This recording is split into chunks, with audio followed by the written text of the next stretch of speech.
आइए चलते हैं अगले आधार की तरफ, सेकंड बेसिस ऑफ क्लासिफिकेशन। शरीर की संरचनाओं में एक गुहा बन जाती है, एक कैविटी बन जाती है, जिसको हम बॉडी कैविटी या सीलोम कहते हैं।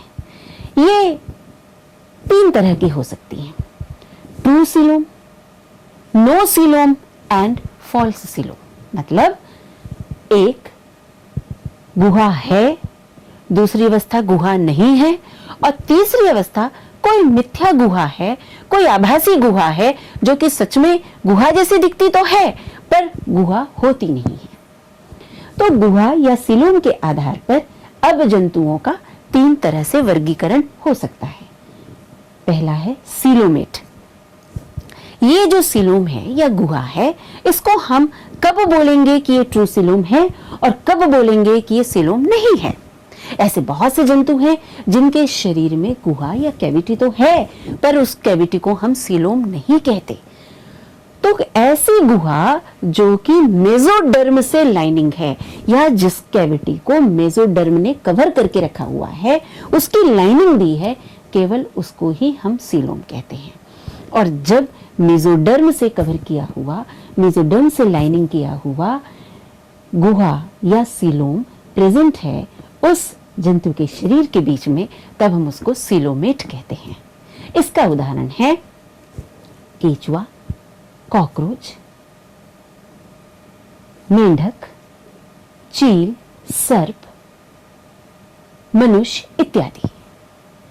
ऐसे जंतु का वर्ग जहां सीलोम या गुहा नहीं है या है तो मेसोडर्म से कवर नहीं है, मेसोडर्म से लाइन नहीं है, ऐसे जंतुओं को हम एसीलोमेट कहते हैं। जैसे हाइड्रा, उसके अंदर एक गुहा तो है जिसको हम सिलेंट्रॉन कहते हैं, पर वो मेसोडर्म से लाइन नहीं है, इसलिए वो एसीलोमेट कहलाते हैं। तीसरा समूह वो है जिसमें मेसोडर्म पूरी कैविटी को लाइन नहीं करके छोटे छोटे गुच्छे में या छोटे छोटे पैचेस में पाए जाते हैं। इनको हम मिथ्या गुहा वाले जंतु या स्यूडोसीलोमेट कहते हैं। इसका उदाहरण है एस्केरिस या नेमेटोड्स। बात हम कर रहे हैं सीलोम या बॉडी कैविटी की, तो ये आवश्यक है कि हम बॉडी कैविटी और सीलोम में पूरा फर्क समझ लें।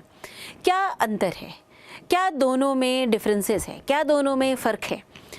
क्यों हम स्पॉन्जोसील या स्पॉन्जेस के शरीर की जो गुहा है, जो कैविटी है, उसको, या सिलेंट्रेट्स के शरीर में जो कैविटी है उसको हम सीलोम नहीं कहते हैं। ये फ़र्क इसलिए आता है कि जो स्पॉन्जोसील है या सिलेंट्रेट की जो कैविटी है जिसको हम सिलेंट्रॉन कहते हैं, उसमें यदि हम कैविटी के अंदर की सतह को देखेंगे तो वो मेसोडर्म नहीं होकर के मेसोग्लिया है। अब मेसोग्लिया का स्थान कहाँ है ये समझना बहुत आवश्यक है।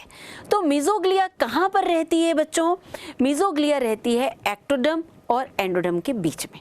एक्टोडर्म और एंडोडर्म के बीच में जो मेसोग्लिया रहती है तो वही स्थान तो मेसोडर्म का भी होता है। आप ये देखेंगे कि हमने आपको ये बताया है कि एक्टोडर्म और एंडोडर्म के बीच में ही मेसोडर्म भी रहती है और मेसोग्लिया भी एक्टोडर्म और एंडोडर्म के बीच में रहती है। तो मेसोग्लिया के रहने के बावजूद हम उसको त्रिस्तरी मानने को तैयार नहीं हैं, जबकि अगर मेसोडर्म है तो हम उसको त्रिस्तरी कहते हैं। इसका मतलब ये हुआ कि कहीं ना कहीं मेसोग्लिया मेसोडर्म से अलग है, तो बिल्कुल अलग है। तो अब दूसरा अंतर हमको ये देखना है कि मेसोग्लिया और मेसोडर्म में फ़र्क क्या है, मेसोग्लिया और मेसोडर्म में अंतर क्या है, डिफरेंसेस क्या है। बच्चों, मेसोग्लिया जो है वो एक्टोडर्म और एंडोडर्म के बीच में रहती है सारे सिलेंट्रॉन्स में। सिलेंट्रॉन्स क्या होते हैं? हाइड्रा, जेलीफिश, ओबेलिया, ऑरेलिया, ये सिलेंट्रॉन्स हैं। इनकी बॉडी वॉल में एक्टोडर्म एंडोडर्म के बीच में मेसोग्लिया है, लेकिन इस मेसोग्लिया से किसी भी तरह के अंगों का निर्माण नहीं होता। इसका मतलब ये डिफरेंशिएशन की तरफ नहीं जाते, ऑर्गेनोजेनेसिस की तरफ नहीं जाते। जबकि अगर आप मेसोडर्म को देखते हैं तो मेसोडर्म जो है ये वो भ्रूण की सतह है, भ्रूण की वह सतह है जिसमें अंगों के निर्माण करने की क्षमता है। जैसे कि आप देखें, मनुष्य का हृदय कहाँ से बना हुआ है, कौन से भ्रूण के स्तर से बना हुआ है, मेसोडर्म से बना हुआ है। गोनेट्स किससे बना हुआ है, मेसोडर्म से बना हुआ है। तो मेसोडर्म जो है वो ऑर्गेनोजेनेसिस या डिफरेंशिएशन करने के काबिल होती है, इसमें वो क्षमता होती है कि वो डिफरेंशिएशन कर सके, पर मेसोग्लिया में वो बात नहीं होती। तो हमने दो स्पष्ट अंतर क्या समझा यहाँ पर कि मेसोग्लिया बॉडी वॉल में सिलेंट्रॉन के शरीर में उपस्थित होती है एक्टोडर्म और एंडोडर्म के बीच में, जबकि सीलोम जो है वो या तो एनिलिड्स में या ऑर्थ्रोपोड्स में या कॉर्डेट्स में एक्टोडर्म और एंडोडर्म के बीच में उपस्थित होती है। पहला फर्क, अगर मेसोग्लिया शरीर की गुहा को लाइन कर रही है तो हम उसको सीलोम नहीं कहते हैं, हम उसको शरीर की गुहा या बॉडी कैविटी कहते हैं। अगर मेसोडर्म लाइन कर रही है शरीर की गुहा को तो हम उसको सीलोम कहते हैं। मेसोग्लिया अंग नहीं बनाएगी जबकि मेसोडर्म डिफरेंशिएट होगी और ऑर्गेनोजेनेसिस में पार्टिसिपेट करेगी। तो ये दो स्पष्ट अंतर थे जो आपको समझना आवश्यक था कि मेसोग्लिया और मेसोडर्म के बीच में क्या फर्क है। ठीक है, अब दूसरा आधार है वर्गीकरण का या next basis of classification is coelom या शरीर की गुहा। शरीर की गुहा जब जंतुओं में मेसोडर्म से ढकी होती है या body cavity is lined by mesoderm, तब उसको हम सीलोम कहते हैं। सीलोम के आधार पर जंतुओं को फिर से 3 भाग में विभाजित किया जा सकता है। एक प्रकार जिसमें सीलोम उपस्थित हैं, सीलोमेट। दूसरा प्रकार जिसमें सीलोम नहीं पाए जाते, एसीलोमेट। और तीसरा प्रकार जिसमें सीलोम कुछ फॉल्स तरह का है, कुछ मिथ्या प्रकार का है, जिसको हम स्यूडोसीलोमेट कहते हैं। सीलोमेट ग्रुप का उदाहरण केंचुआ या अर्थवर्म, एसीलोमेट ग्रुप का उदाहरण हाइड्रा और स्यूडोसीलोमेट ग्रुप का उदाहरण है एस्केरिस। अगला आधार है वर्गीकरण का जर्मिनल लेयर या जननी सतह।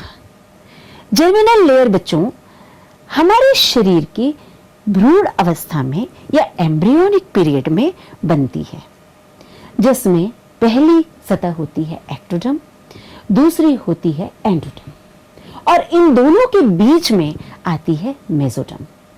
मेसोडर्म साधारणतः अंगों का निर्माण करता है, जैसे कि आपका हृदय, आपके फेफड़े, आपकी गटवॉल, एलिमेंट्री कनाल, आपकी त्वचा, आपका दिमाग, ये सब अलग अलग सतह से बना है।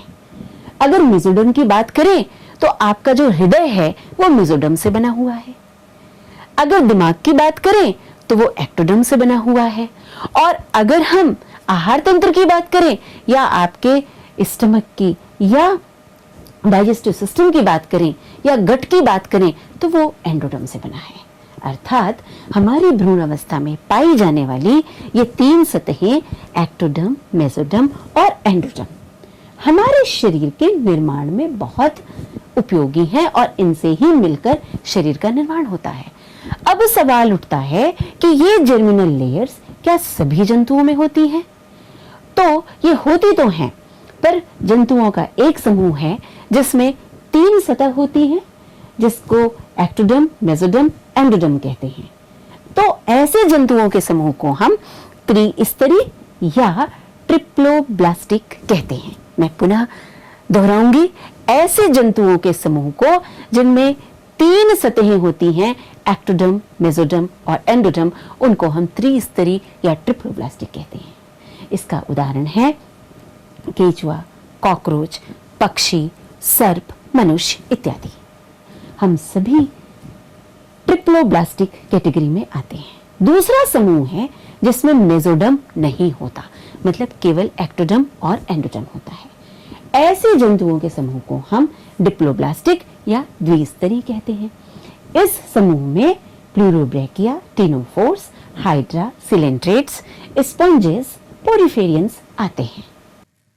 वर्गीकरण का तीसरा आधार है भ्रूण अवस्था की जननी सतह, अर्थात germinal layers of embryonic period. इस आधार पर जंतुओं को दो भागों में विभाजित किया जा सकता है। पहला, वो भाग जिसमें कि जननी सतह या जर्मिनल लेयर्स केवल दो होती हैं, एक्टोडर्म और एंडोडर्म। दूसरा प्रकार जिसमें 3 जर्मिनल लेयर्स या जननी सतह होती हैं, एक्टोडर्म, एंडोडर्म और इनके बीच में मेसोडर्म। पहले प्रकार को, जिसको हम द्विस्तरीय कहते हैं या डिप्लोब्लास्टिक कहते हैं, उसका उदाहरण है हाइड्रा। दूसरा प्रकार जिसे हम ट्रिप्लोब्लास्टिक कहते हैं या त्रिस्तरीय कहते हैं, जिसमें कि एक्टोडर्म और एंडोडर्म के बीच में मेसोडर्म की उपस्थिति भी पाई जाती है, उसका उदाहरण है केंचुआ, कॉकरोच, मनुष्य आदि। अगला आधार है वर्गीकरण का शारीरिक संरचना का आधार, मतलब level of organization. Level of organization में फिर से हम आते हैं कोशिकीय आधार, मतलब सेलुलर लेवल, जो कि पोरिफेरेंस, स्पॉन्जेस में देखने मिलता है। कुछ कोशिकाएं मिलकर के शरीर का पूरा काम करती हैं। दूसरा आधार टिश्यू लेवल, मतलब कोशिकाएं मिलकर ऊतक बनाती हैं और ये ऊतक फिर शरीर का काम करते हैं। तो इसका उदाहरण सिलेंट्रेट और टिनोफोर्स में मिलता है। तीसरा आधार है ऑर्गन लेवल या अंगों के आधार पर, जहां पर कुछ अंग का निर्माण होता है और वो शरीर का काम करते हैं। तो इसका उदाहरण है टैपवर्म या प्लेटीहेल्मिन्थेस।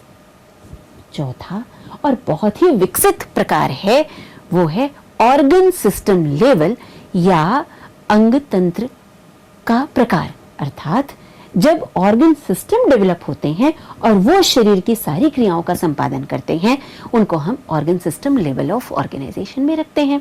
इसका उदाहरण है केंचुआ, कॉकरोच, पक्षी, सर्प, मैमल्स, मनुष्य इत्यादि।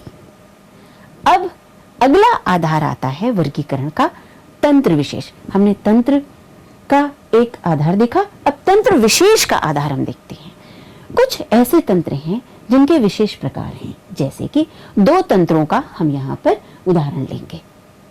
एक है आहार तंत्र। आहार तंत्र जंतुओं के शरीर में 2 तरह के होते हैं। एक तो ये पूर्ण या कंप्लीट होते हैं और दूसरा ये अपूर्ण या इनकम्प्लीट होते हैं। अगर ये पूर्ण होते हैं तो इनमें माउथ और एनस दोनों होता है। अगर माउथ और एनस दोनों उपस्थित है तो हम ऐसे आहार तंत्र को कहते हैं पूर्ण आहार तंत्र। और दूसरा होता है अपूर्ण आहार तंत्र, अर्थात ये जो आहार तंत्र है कि इसमें केवल माउथ होता है, एक सिंगल ओपनिंग होती है। अब सवाल यह भी उठता है कि अगर पूर्ण आहार तंत्र है तो हम उसको माउथ और एनस में तो विभक्त कर ही रहे हैं, तो इसके उदाहरण कौन कौन से हैं? तो आप देखिए कि एनिलिडा से बहुत सारी चीजें पहली दफा शुरू होती हैं। एक तो यहाँ से सीलोम शुरू होता है, यहाँ पे कंप्लीट डाइजेस्टिव सिस्टम शुरू होता है, क्लोज सर्कुलेटरी सिस्टम शुरू होता है। तो केचुआ, कॉकरोच, ये सारे के सारे जो हैं ये दर्शाते हैं कि इनका आहार तंत्र पूरा है। अपूर्ण आहार तंत्र प्लेटीहेल्मिन्थेस में मिलता है, टैपवर्म में मिलता है, जिसमें केवल मुख होता है, केवल माउथ होता है और एनस नहीं होता।